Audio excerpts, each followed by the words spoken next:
Hi, I'm Saili Afle. I'm a PhD candidate here at UT San Antonio. In this video, we are going to learn about post layout simulation. Well, this is a video which is continuation of the schematic simulation, and here we are going to learn how to design a layout and how to do a post layout simulation. Okay, so from the previous video, we have our inverter final one file. So from that, in order to design our layout, we first open the schematic file. Okay, this is our schematic file. Yeah. So in order to extract the inverter layout from our design schematic, we are going to launch the layout file first. Okay. So we go to launch. Inside the schematic file, we go to launch. We go to create file.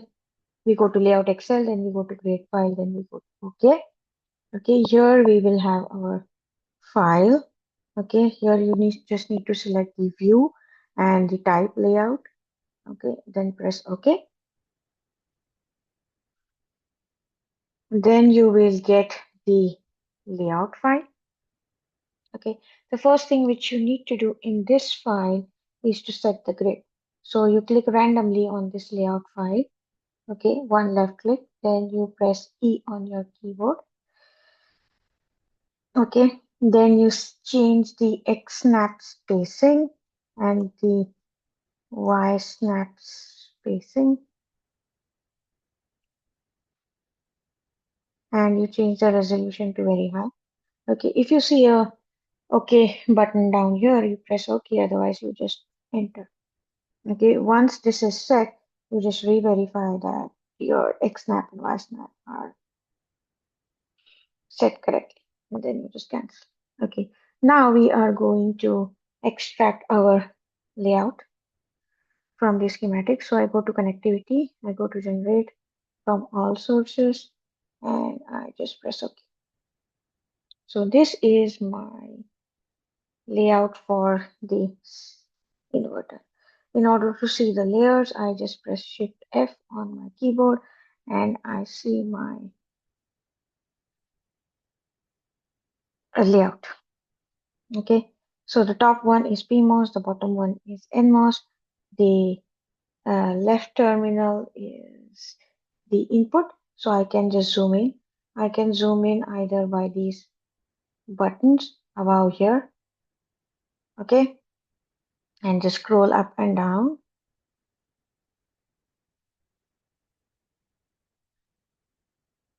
Okay, and if I want to get the entire view, I just press F key on my keyboard.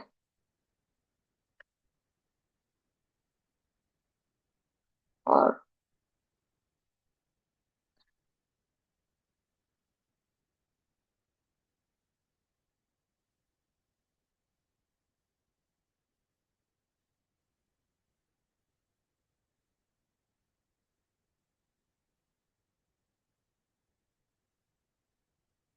yeah, sometimes the software takes a while to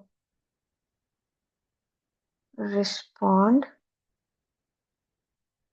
Yeah, sometimes the software takes a while to respond.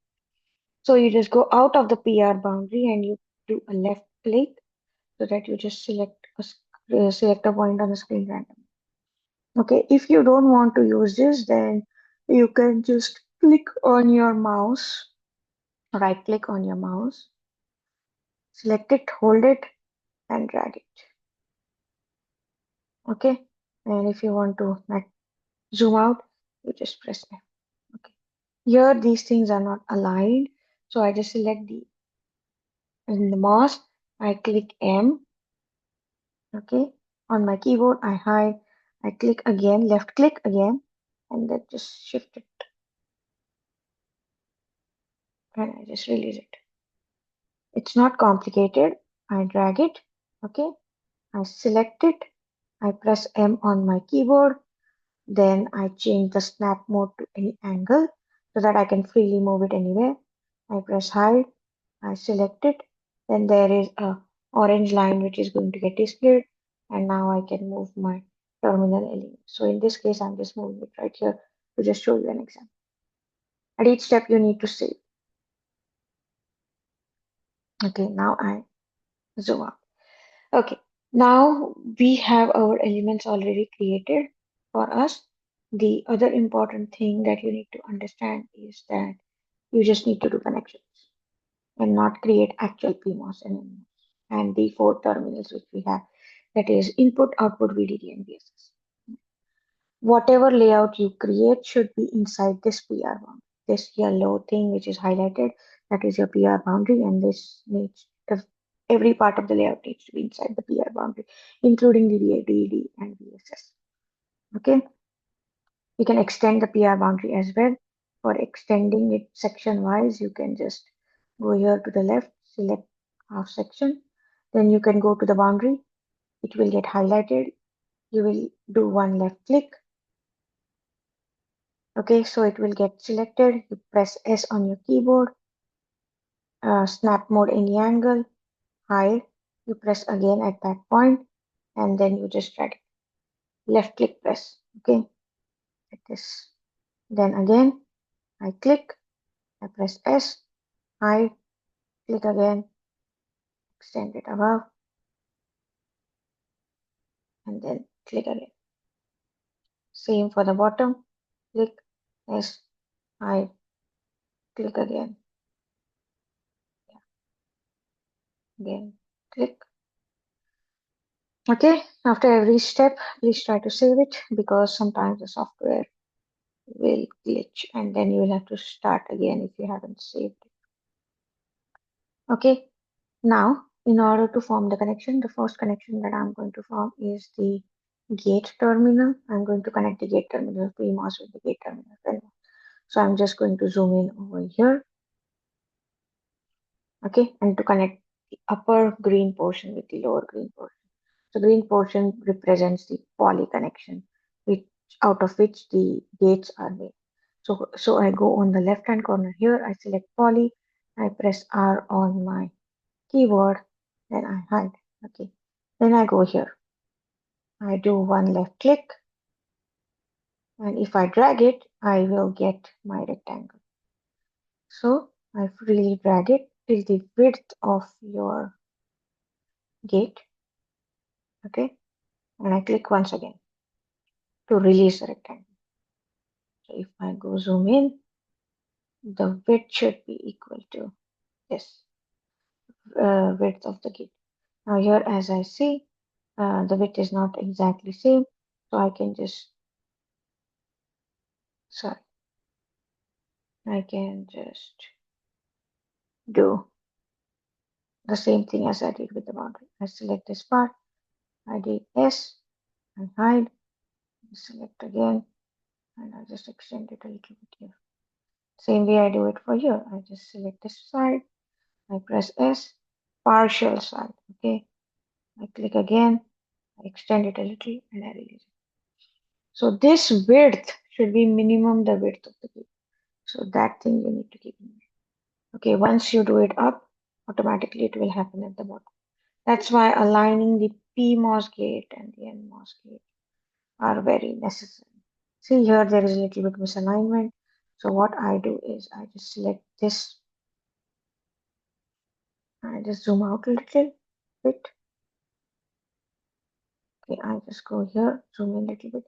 So I just take this, I just press M, I hide, and I just try to realign it a little bit with the gate terminal. Okay, sometimes the perfect realignment does not happen. Sometimes it does happen. Okay, in this case, I moved the NMOS, but if that's difficult for you, you can just move the smaller rectangle. Okay, however, it's easier for you. The thing is, both the PMOS and NMOS should be aligned. Otherwise, you will get DRC errors. Okay, now in this GPDK technology, the one important thing that you need to keep in mind is that for the input terminal, okay, you cannot give the input directly on the polynomial. In our case, the input terminal is made of metal 1 and our input to the inverter is a polynomial I, which is a polynomial gate. Okay. So in order to connect the inverter input of our PMOS and NMOS to the actual input terminal, we need to connect the polynomial with the metal one. For that, I need to extend the polynomial a little bit. Okay, make sure that it is overlapped. Okay, and then I need to go here and select metal 1,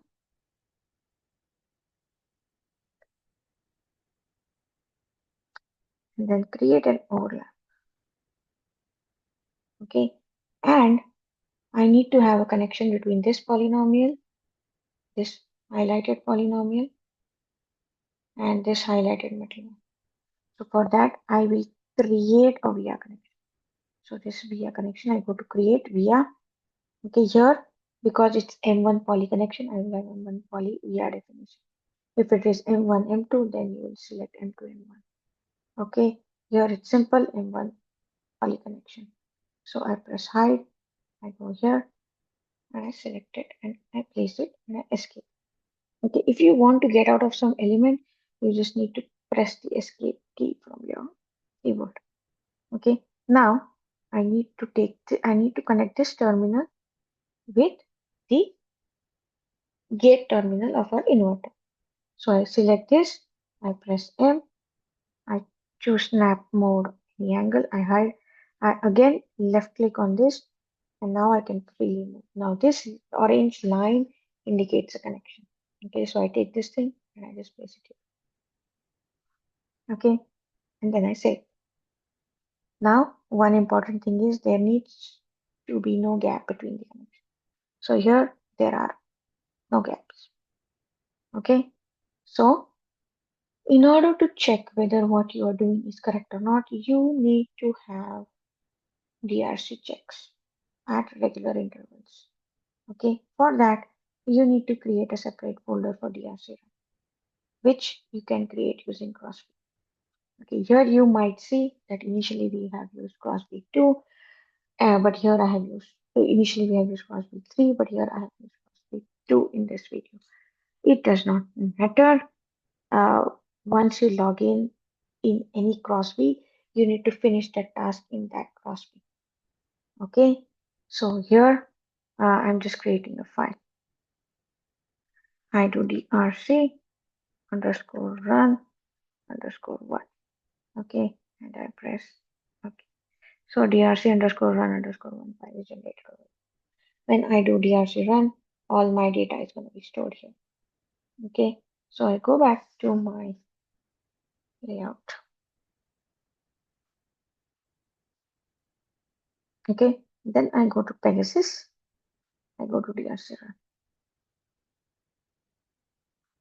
A new window will be opened here. Then I go to run directory. I choose that DRC file which was created by the DRC run underscore one. I choose it. Okay. That means the data will be stored in this directory. Then I go to rules. I go here. I choose the GPDK file. Then I choose the PVTech lib. Then I go here. I go to technology. I go here.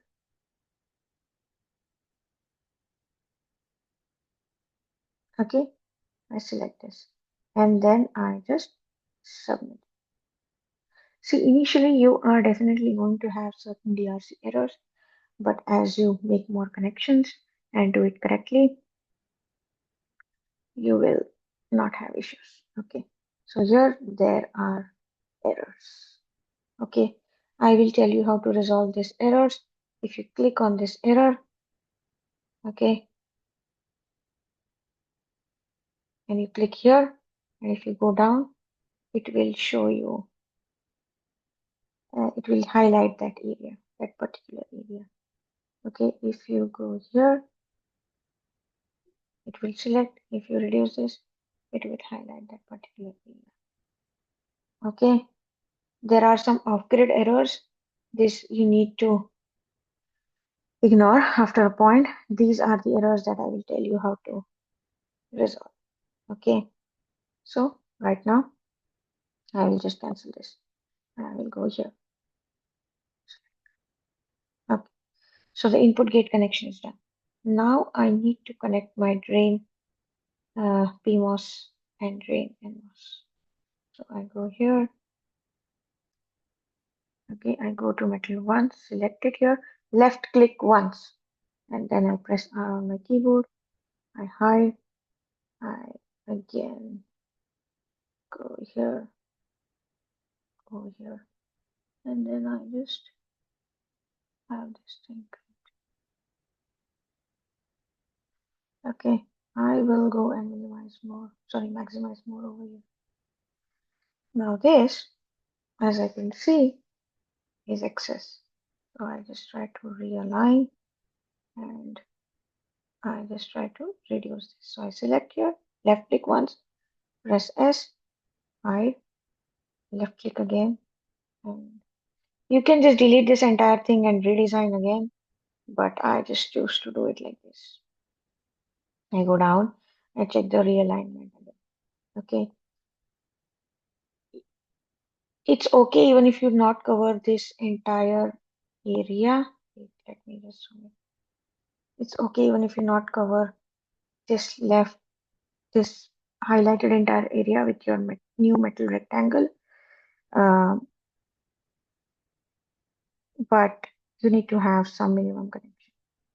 Okay, so after this, I just save it once. Then I will just relocate this output terminal, okay, onto this rectangle. So I select this, I press M, I click on hide, I select again, left click, and I just transfer it here. Okay, and I save. So my output connection is done. Now I need to have a VDD and VSS connection. Okay, so I will take metal 1, I will select R, I will select hide, I will just create a big metal wire. Okay, now here this metal is directly placed onto this VDD connection. Now I need to connect my source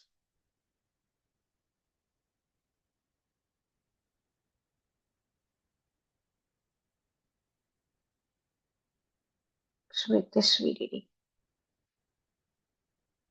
Okay, say similarly, I'm gonna do it for VSS. And then I'm going to do the DRC check. It is recommended that you do the DRC check on a regular basis in order to avoid any huge pileups on the DRC. Okay, so I go to DRC run. Everything is set up already. I just submit it. And it's not empty. Overwrite it. Yes, overwrite.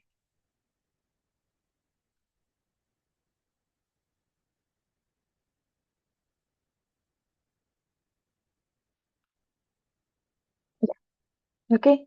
So as you can see,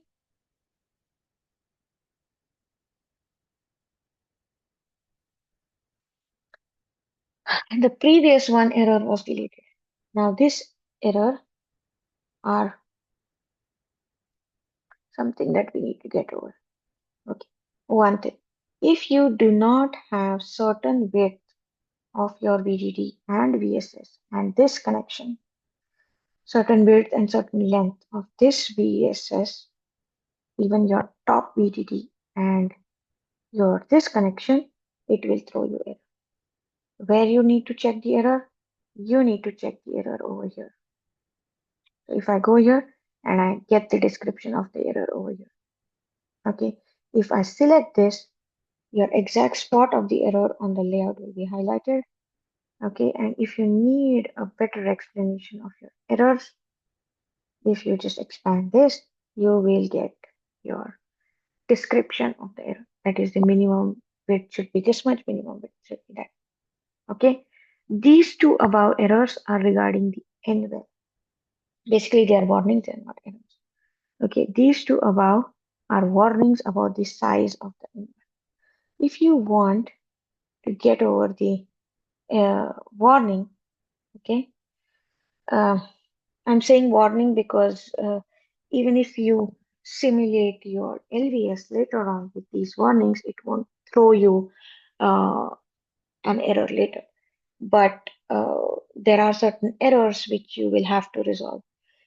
So I'm going to tell you which errors you need to ignore or which warnings you need to ignore. So basically, this off-grid warning, which we were talking about, that needs to be ignored. It won't matter to you. But and even this N-well error, N-well thing won't matter to you. But in order to avoid any such situations, we are just going to expand this N-well size. Okay, so N-well size is the inner purple color thing. Okay, so you go here and you choose the N-well over here. Now here all the layers of your NMOS, PMOS, metals and gates are displayed. If you just want to select this N-well layer particularly, so I just go here, select N-well, and I go here N-well. Okay, then only the N-well portion will be displayed. Okay, so if I need to expand this, I just do the exact same way as I did it before. I select this, I do R, I do hide, and then I just try to overlap my N-well on all sides so that it just gets expanded. Okay, I have to make sure that all the connections are proper. There is a good overlap. Okay, and there are no issues in the layout design. Okay, if I want to go back, I just press AB. Okay, and then I save. And then I do this run DRC. And then I submit. You don't have to select the files every time you run DRC. You can just select it once and then submit it the next time. Okay, so now it is running the DRC. Yeah, now see some more errors, sorry, warnings are being generated. Now, sometimes it happens that you don't need to expand this so much. So you just need to make sure that whatever you're doing is not crossing any pre-designed criteria. Okay, so if I just remove that and I just do Pegasus DRC run, let's see if I get the error again.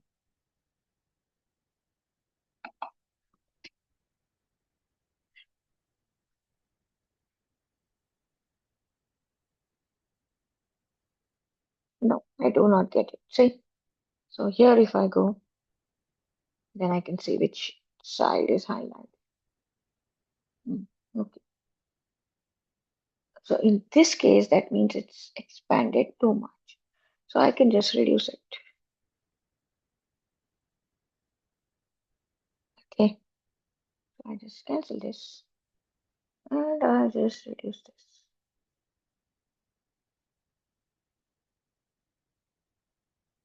Hide.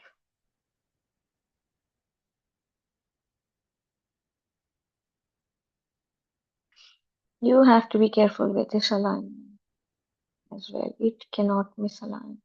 If it misaligns, then you might face more errors. I can just reduce this bit a little more because I don't think we need such a big bit.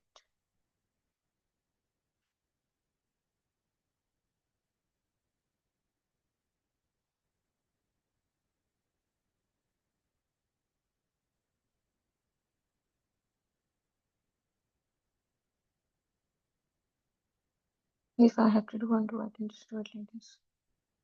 Okay, let's just check if it is okay.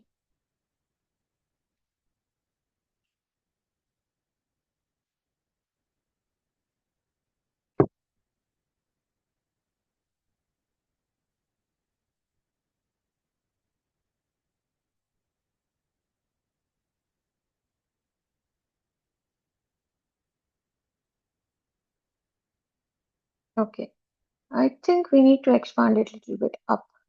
So that's what I'm gonna do. I'm just gonna cancel this. Okay, you can just choose to rerun from here as well. Okay, rerun, that's also fine. So I'm just gonna go here. I'm gonna select R. I'm gonna hide, and I'm just gonna expand this a little bit. Not a lot, just a little bit. Okay, I'm just gonna escape, go here, just zoom in, select this, hide, select it again, and just trying to realign here. So I save, I just go here, and just rerun. I hope this will resolve the minimum area criteria. Yeah, it did resolve. So you do not have to go beyond your this big rectangle, the one which is vertical, okay, the gate, till the point which it extends the gate. So you should not go beyond that for your annual extension. On the top, even on the bottom. So and just keep it in between that. Okay. So that error is resolved. Now, this off-grid errors are something which are very much related to the manufacturing part, so you can just ignore them. So basically, if you get this error only, you can choose to ignore this error. Just cancel it. This says that your DRC is clean. Okay, so clean DRC matters a lot. If you don't get a clean DRC, it's difficult for you to get a clean LVS. Okay. Okay. So now we have a clean DRC inverter. The next step is to check and get a clean LVS. Getting a clean LVS means that your schematic and your layout, connections, and terminals are an exact match. If you get a clean LVS, then you can create the DSPF file, which are the extraction of the RC characteristics, that is the parasitic capacitances from your layout, which you are later on going to put it in your simulation and run that simulation, which is called a post layout simulation. So now, next step is to get a clean LVS. As we did for DRC, we created a folder. Same way, we are going to create a separate folder for the LVS run. Okay, so here the folder is created, and we are going to utilize this folder for our LVS run. Okay, so now you go to Pegasus, you go to run LVS, you go to run directory, you choose your LVS run directory.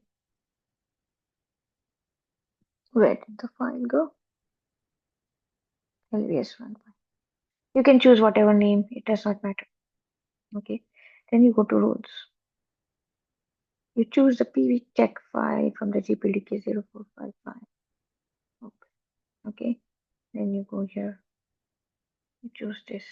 Okay, then you go to input, you choose geometry text. Okay, you go down and you choose create AU CDL. Okay, create AU CDL. Then you go to output. Okay, you go to create Qantas input data. These are the options you need to do. There is a PDF as well for you to check and see each and everything. So you don't have to worry about that. Okay, you create Qantas output and then you apply and then you submit. Well, it will come in directory use another directory or wait until run. So I just cancel this. Okay, so it will do LVS run. Yeah, now very important. See, you need to have certain things very clear over here. Different labels for them. It's just a warning. No conflicts. That should be green. Empty. Correct. Match. This is the most important thing that you need to check whether your match is there. What do you mean by match? Match means your schematic, terminal, NMOS, PMOS, everything is equal and same to your layout.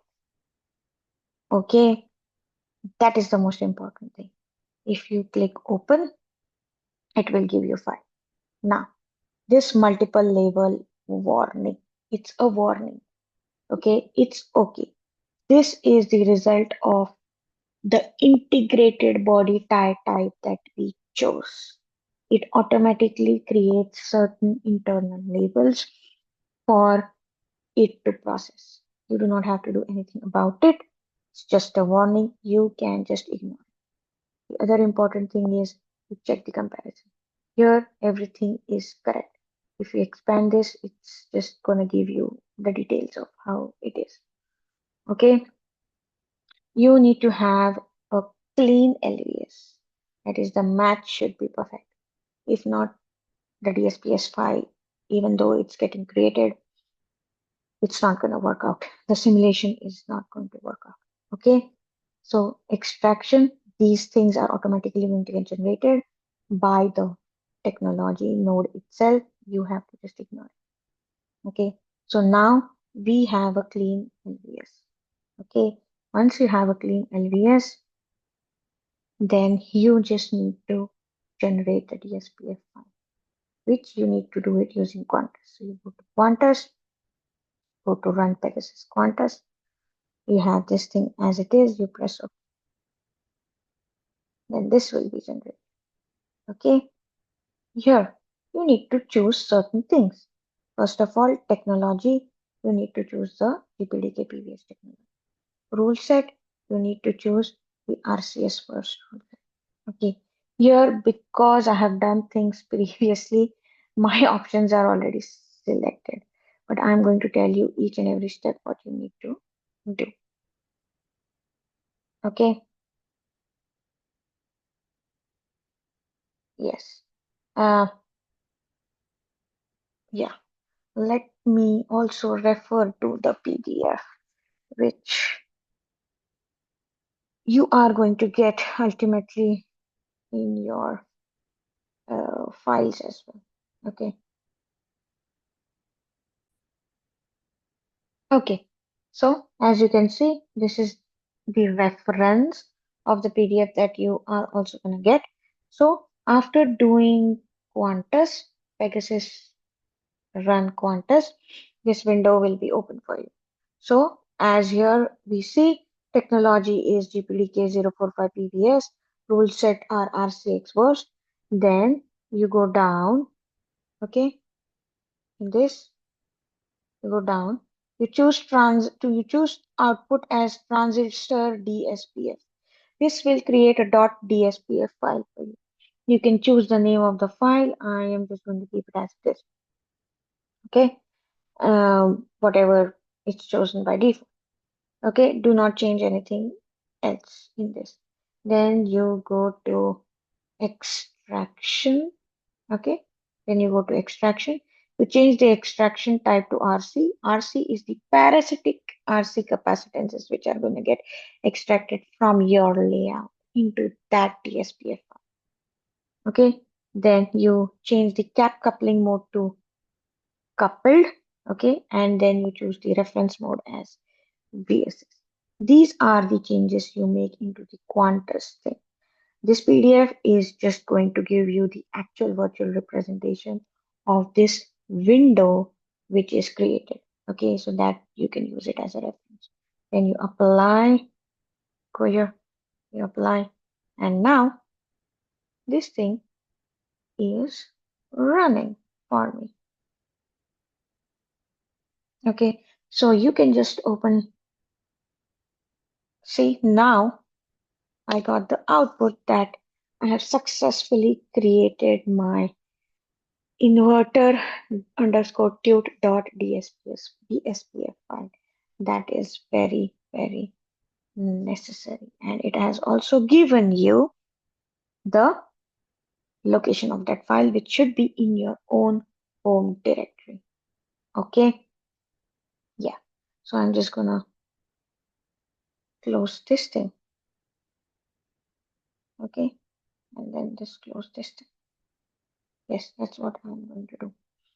After this, as I go ahead, okay, I am going to close this layout window. Make sure you have saved everything and then you just close this layout window.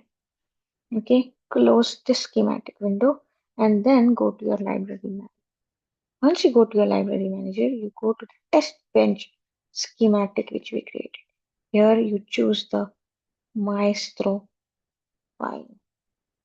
This is the file which we had already created before. Okay, now you can go to MobaXterm and check your inverter tut file .dsp file which is created. You can just scroll down and check it for yourself. Okay, it will be here somewhere. Okay, that file you need to load it over here. Okay, so once you go to the Maestro window, okay, you just need to go to Setup,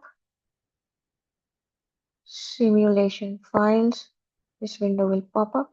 You go to click on Parasitic Files DSPF. You click here once, you click here twice, and then these three dots will create. You go here, and here now you browse your DSPF file.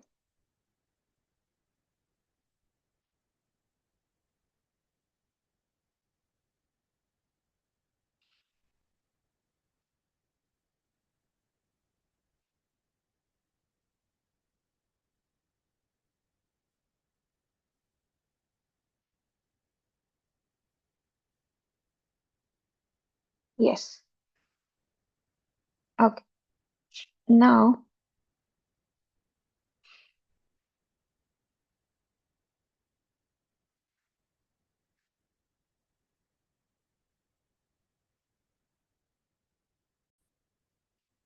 okay. So now you go here setup, you go simulation files, you click on parasitic capacitance, you click here twice, you go here. Okay. Sorry, my software was not responding at that time. That's why I just needed to go back and refresh them. Such things might happen with you, so don't panic. It's just a part and parcel of the process. So our was the inverter underscore tut.dspf file. I've created multiple files and layouts, so that's fine. You can just give a very clear name. I choose this file, I click open, I make sure it is there, I apply, and then I press OK. Okay, then it's just simple. Then I go netlist, I recreate. Okay, again, this file is going to get generated, which is our spectre.out file. Okay, here you need to check that this DSPS file is included for us. Once you get this, that means your RC capacitance, which was generated by your layout, is getting added for this simulation. That means you're doing a post layout simulation.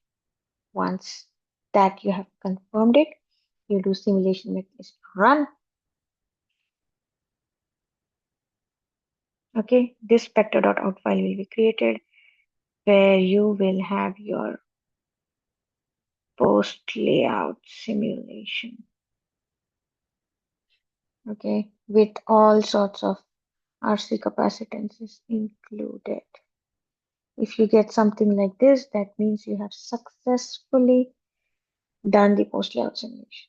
It's just that now the output waveforms are not popped up. That's okay. You just go to results, you go to plot outputs, you go to transients, and this waveform is generated.